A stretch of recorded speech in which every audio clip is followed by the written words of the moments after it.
लिंबाचा सुसबा म्हणजे त्याच्या आधीपासून आपला सुसबामध्ये वत आहे रानामध्ये. आपण गायमध्ये रोजच्या व्हिडिओमध्ये बऱ्याच वेळा बघितलेला आहे. आणि भरपूर आपल्या आजी आजोबा मामाचे आई वडील असतात गाईमध्ये पहिलं तेव्हापासून तिथं आपला गोठा आहे. आणि आता थोडं काही कारणाचे काही बिल्डर आहे मुंबईचे ते जबरदस्ती नाही का ते गोठ्यावरती ताबा मारायला येत आहे नाही का.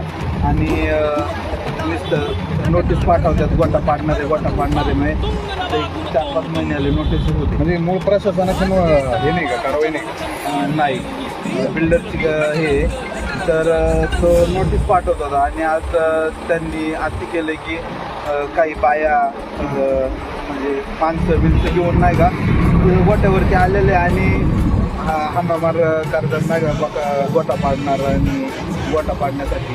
कोण आहे संबंधित, स्थानिकचे आहे की बाहेरचे बिल्डर मुंबईचे.